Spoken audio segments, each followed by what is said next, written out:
മസാല അരി ആട്ടോ എടുത്തിരിക്കുന്നത്. ഇത് ഞാൻ നന്നായിട്ട് കഴുകി ഒരു 15 മിനിറ്റ് കുതിർത്തി വെച്ചിരിക്കുന്നതാട്ടോ. അപ്പോൾ ആദ്യം നമുക്ക് റൈസ് ഒന്ന് വേവിച്ചെടുക്കാം. ഞാനിപ്പോൾ ഇതിന് വേണ്ടിയിട്ട് പ്രഷർ കുക്കറാണ് എടുത്തിരിക്കുന്നത്. ഇത് നോർമലി കുക്കിംഗ് പഠിക്കുന്നവർക്കായാലും ബാച്ചിലേഴ്സിനായാലും എളുപ്പത്തിൽ ചെയ്യാൻ പറ്റുന്ന ഒരു മെത്തേഡാട്ടോ. ആദ്യം നമുക്ക് ബിരിയാണിയിലേക്ക് ആവശ്യമായിട്ടുള്ള ബിരിസ്റ്റ റെഡിയാക്കി എടുക്കാം. അതിന് വേണ്ടിയിട്ട് ഞാനിവിടെ ഓയിലും നെയ്യും കൂടെ ആട്ടോ ചേർത്ത് കൊടുക്കുന്നത്. നിങ്ങൾക്ക് ഏത് ഓയിൽ വേണമെങ്കിലും എടുക്കാം. ഞാൻ സൺഫ്ലവർ ഓയിലാണ് എടുത്തിരിക്കുന്നത്. ഇനി ഇതൊന്ന് ചൂടായി വരുമ്പോൾ അരിഞ്ഞു വെച്ചിരിക്കുന്ന സബോള ഇട്ട് കൊടുക്കാം. ഇത് നന്നായി ഫ്രൈ ചെയ്തെടുക്കാം കേട്ടോ. കരിഞ്ഞു പോവാതെ പ്രത്യേകം ശ്രദ്ധിക്കണം.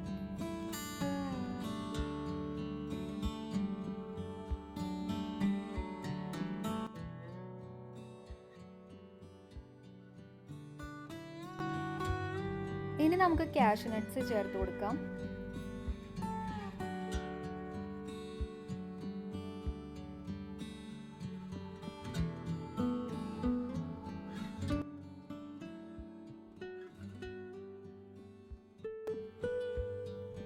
ഉണക്കമുന്തിരിയും കൂടെ നമുക്കൊന്ന് വറുത്തെടുക്കാം.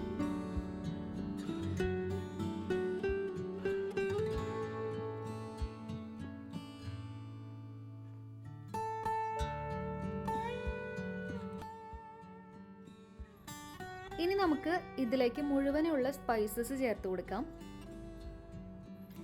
ഈ ഒരു റെസിപ്പിയുടെ ഫുൾ ഇൻഗ്രീഡിയൻസും നിങ്ങൾക്ക് ഡിസ്ക്രിപ്ഷൻ ബോക്സിൽ കാണാം കേട്ടോ. അടുത്തതായിട്ട് നമുക്ക് സബോള ചേർത്ത് കൊടുക്കാം.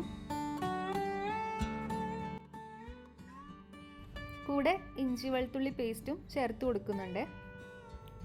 ഇനി ഇതിൻ്റെ പച്ചമണം മാറുന്നവരെ നല്ലപോലെ വഴറ്റിയെടുക്കാം കേട്ടോ. അടുത്തതായിട്ട് കഴുകി മാറ്റി വെച്ചിരിക്കുന്ന അരി ആട്ടോ ചേർത്ത് കൊടുക്കുന്നത്. ഒരു 5 മിനിറ്റ് നമുക്ക് ഫുൾ ഫ്ലെയിമിലിട്ട് ഇതൊന്ന് വറുത്തെടുക്കാം.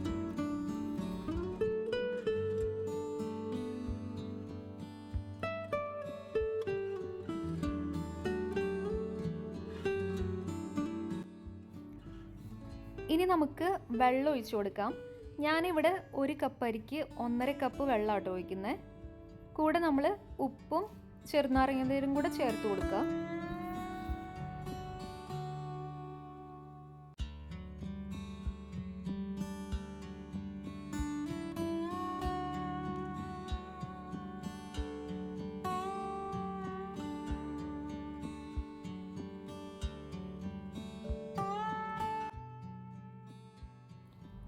ഇനി നമുക്ക് കുക്കർ അടച്ചു വെച്ച് ഒരു വിസിൽ വരുന്നവരെ വെയിറ്റ് ചെയ്യാം.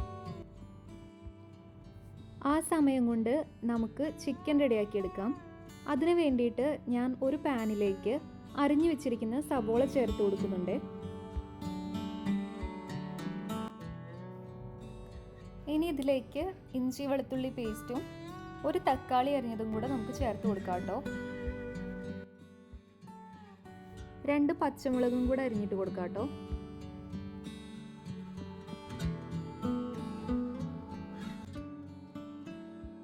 അടുത്തതായിട്ട് നമുക്ക് ചെറുതായി അരിഞ്ഞു വെച്ചിരിക്കുന്ന മല്ലിയിലയും പുതിനയിലയും ചേർത്ത് കൊടുക്കാം. ഇത് ബിരിയാണിക്ക് നല്ലൊരു ഫ്ലേവർ കൊടുക്കുന്ന ഇൻഗ്രീഡിയൻസ് ആട്ടോ. ഇനി നമുക്ക് കഴുകി മാറ്റി വെച്ചിരിക്കുന്ന ചിക്കൻ ചേർത്ത് കൊടുക്കാം.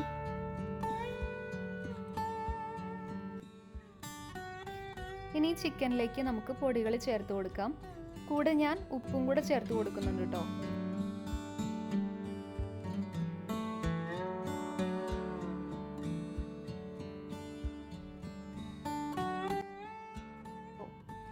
ഇനി നമുക്കിതിലേക്ക് ചെറുനാരങ്ങ നീരും തൈരും ചേർത്ത് കൊടുക്കാം.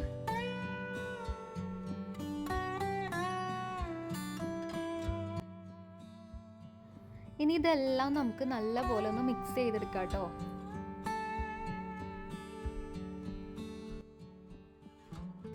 ഇനി ഇതിലേക്ക് നമുക്ക് കുറച്ച് ഓയിലോ നെയ്യോ ഒഴിച്ചു കൊടുക്കാം.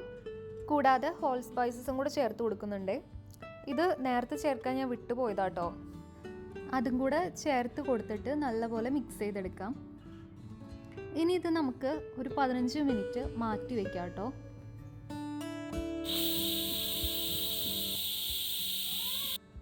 അങ്ങനെ നമ്മുടെ കുക്കറിൽ നിന്ന് വിസിൽ വന്നിട്ടുണ്ട്.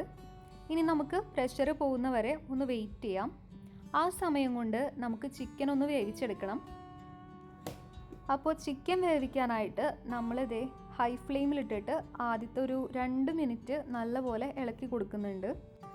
ചിക്കൻ ഇങ്ങനെ ഒരു വൈറ്റ് കളറിലേക്ക് വന്നു കഴിയുമ്പോൾ നമുക്ക് മൂടി വെച്ചിട്ട് തീ ലോ ഫ്ലെയിമിലാക്കി കുറച്ച് നേരം വേവിച്ചെടുക്കാം.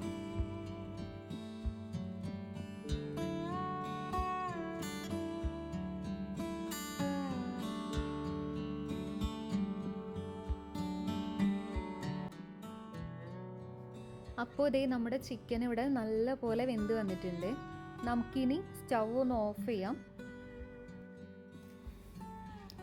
ഇനി നമുക്ക് വേവിച്ച് വെച്ചിരിക്കുന്ന ഗീ റൈസ് ഇതിൻ്റെ മേളിൽ കൂടെ ഇട്ട് കൊടുക്കാം.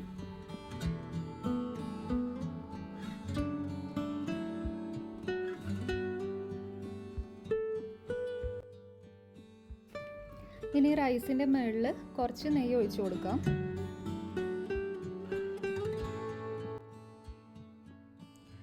അടുത്തതായിട്ട് ഒരു 2 നുള്ള് ഗരം മസാല നമുക്ക് എല്ലാവിടേക്കും ആയിട്ട് വിതറി കൊടുക്കാം കേട്ടോ.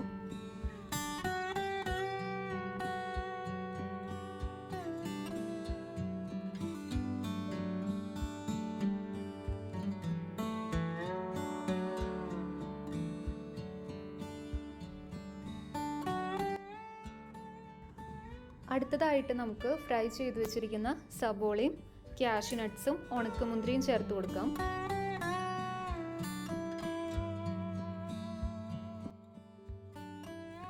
അവസാനമായിട്ട് നമുക്ക് ചെറുതായി അരിഞ്ഞു വെച്ചിരിക്കുന്ന മല്ലിയിലയും പുതിനയിലയും ചേർത്ത് കൊടുക്കാം. ഇനി ഇത് മൂടി വെച്ചിട്ട് വളരെ ലോ ഫ്ലെയിമിൽ ഒരു 20 മുതൽ 30 മിനിറ്റ് വരെ നമുക്കിതൊന്ന് ദം ചെയ്തെടുക്കാം. അപ്പോൾ 20 മിനിറ്റ് കഴിഞ്ഞിട്ടുണ്ട്. നമ്മളിനി ദമ്മ് പൊട്ടിക്കാൻ പോവാണ്. ഞാൻ ഭയങ്കര എക്സൈറ്റഡ് ആട്ടോ ഇത് എങ്ങനെയാണെന്ന് അറിയാനായിട്ട്. ആക്ച്വലി ഞാനിത് ഓൾറെഡി ഉണ്ടാക്കിക്കൊണ്ടിരിക്കുന്നത് തന്നെയാണ്. ഞാൻ സ്ഥിരം പ്രിപ്പയർ ചെയ്യുന്ന റെസിപ്പി തന്നെയാണ്. പക്ഷെ ഓരോ തവണയും ദമ്മ് പൊട്ടിക്കുമ്പോൾ എനിക്ക് ഭയങ്കര എക്സൈറ്റ്മെന്റ് ആട്ടോ. തുറക്കട്ടെ എന്നാ.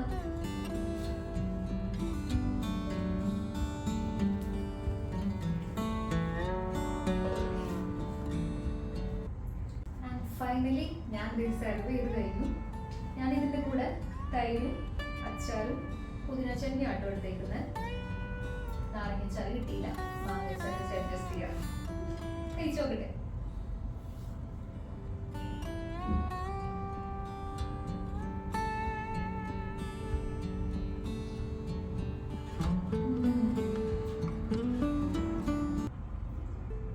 സംഭവം അടിപൊളിയാണ്.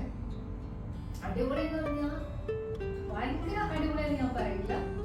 എന്നാലും നമുക്ക് സമയമില്ലാത്ത ടൈമിൽ എളുപ്പത്തിൽ അധികം എഫേർട്ടൊന്നും ഇല്ലാതെ ചെയ്യാൻ പറ്റിയൊരു റെസിപ്പി ആട്ടോ ഇത്. നമ്മൾ തീർച്ചയായിട്ടും ട്രൈ ചെയ്യാം. അഭിപ്രായങ്ങൾ അറിയിക്കാം. Thank you.